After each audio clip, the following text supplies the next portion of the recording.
Our third City Council District 11 candidate to come and speak to us for a few minutes, after which we will take a short break for a little West LA Dem Club lunch. So I would like to announce Odysseus Bostick, a Westchester resident.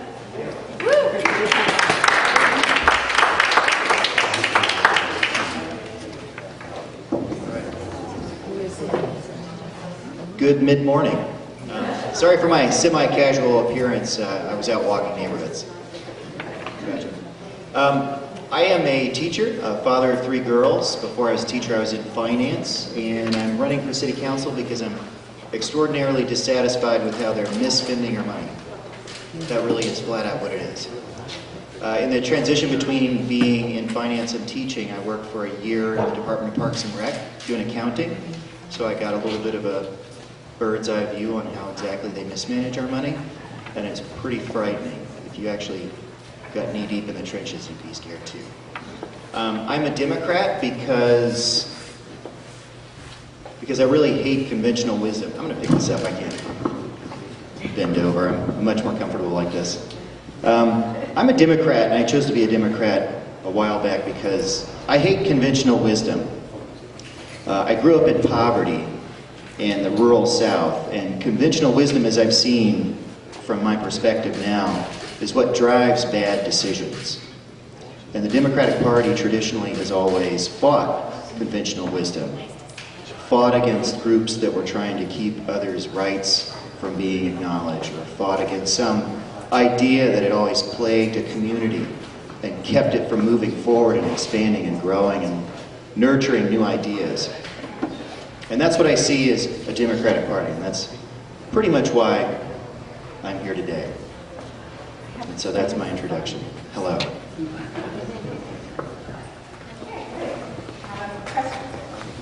What do you think What do you think are the top 3 issues facing Council District 11, and what would you do about it? Okay.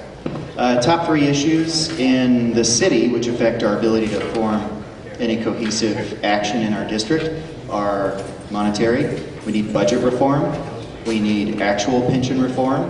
And I'm going to talk about the third rail today. We need public safety pension reform. We need affordable housing for seniors and veterans to prepare for the returning people coming from Iraq and Afghanistan.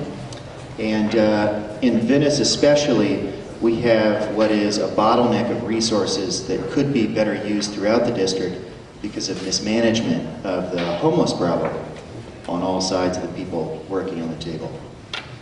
So pension reform, budget reform, affordable housing, and better serving the people of Venice so that we could use our resources throughout the district better. There's been a tremendous amount of controversy regarding homeless individuals and families parking RVs, campers, and cars on the streets of District 11. How would you address complaints about homelessness? This is actually something I'm very passionate about. From what I see, we've suffered from 8 years of mismanagement. The current council office came in 2005 on a platform of solving this homeless issue in Venice. They pulled everybody into it, and people were ready to concede their sides.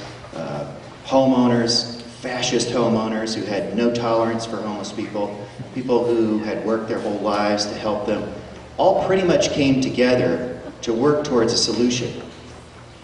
And for whatever reason, perhaps distractions or an unwillingness to say things that got people upset, the council office disappeared from the issue. And people slowly but surely started to question what was happening. Resentment built in the community. And that resentment, because the leadership wasn't present, started turning inward. And people started turning their resentment into anger at each other. And factions were created, and the community was broken. What we need is a wholesale change in leadership in Venice so that we can begin healing people and bringing them back together to return to the idea that we're all here to help people get into housing. But right now, because of the bad relationship that's developed, people can't see that. They just see how they feel about how they were mismanaged. And they just see each other as two different sides. And we're all on the same mission.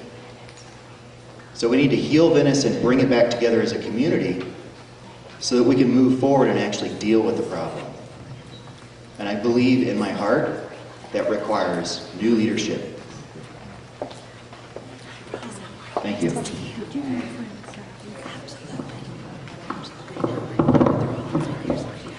Try this way again. Is there anything you could do or have an impact as a council member of District 11 to prevent the bulldozing of environmental land? How do you feel about this? Okay, I think you're talking about the state's idea of correcting the below wetlands. Yeah. From what I got to be honest with you, when I first started looking at the below wetlands issue, I thought the state-run idea was a good one.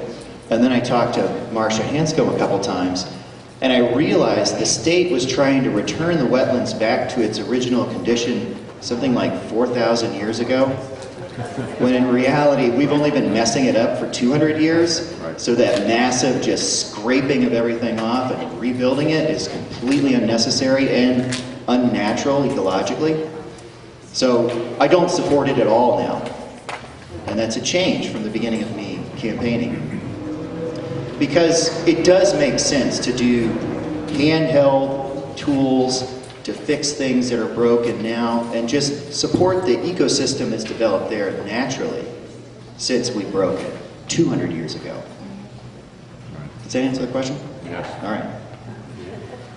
Okay, what steps will you take to address the community concerns surrounding the Santa Monica Airport? Okay. The Santa Monica Airport, as I understand it, appears to be on the downward decline. It looks like it's going to get closed down when its renewal comes up in 2015, as far as what I see. I would continue to pressure towards that. It is outside of my domain of influence. My main concern is what happens after. And to back it up a little bit, I don't support its existence at all. The density surrounding the airport has changed in the last 30 years tremendously, and it's really a disaster waiting to happen. A hobbyist airplane flyer, pilot, is one mistake away in his short, or her short experience as a pilot from enacting some real devastation in the area. So categorically, I don't believe it should be there at all. After the airport is closed, what happens then is a real concern because of the density and the high traffic in the area, I fear a massive development of housing that doesn't consider the impact into the surrounding communities.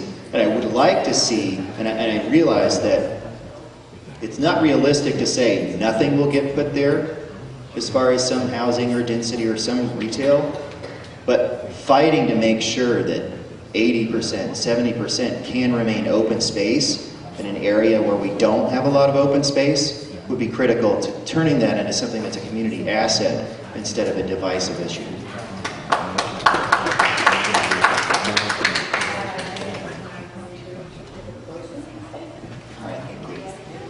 I would like to. First off, I'd like to say, and it's probably embarrassing, thank you to you for, I know your name. Thank you because you're very sweet and you're always advocating for me in areas where I run into or in some places. And it was the mayoral forum in the Palisades. And they had introduced, I guess, Mike and somebody else. And they didn't know I was there, and she was in the back going, "Odysseus too." And I was like, "No, it's okay." But she really pushed that, so thank you very much. I'm running because, not for some ego trip, not because I desire some glory or the massive riches they overpay our city council, in my opinion, but because I truly believe unless we change course, unless we change our pension system, we're just going to continue down this devastating road where we as residents pay more and more for less and less as the pension costs absorb what is now 20% of the general fund up to 50% of the general fund in 5 years, 4 years, depending on what happens. And as that happens, if we elect someone who is beholden to the system that has created this structure that is consuming our resources, it won't change, because their rise to political power is based upon protecting that system. What we need is independence. I'm a teacher. I'm in a union.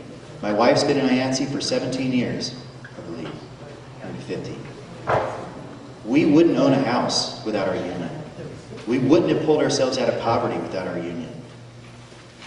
But we have to break free from conventional wisdom and do what's best for everyone.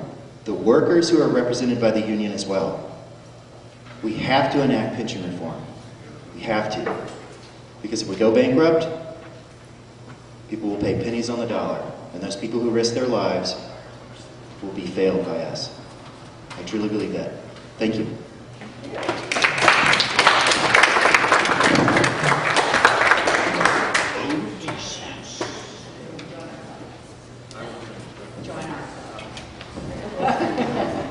Okay, thank you so much, Odysseus, and that is the end of session 1.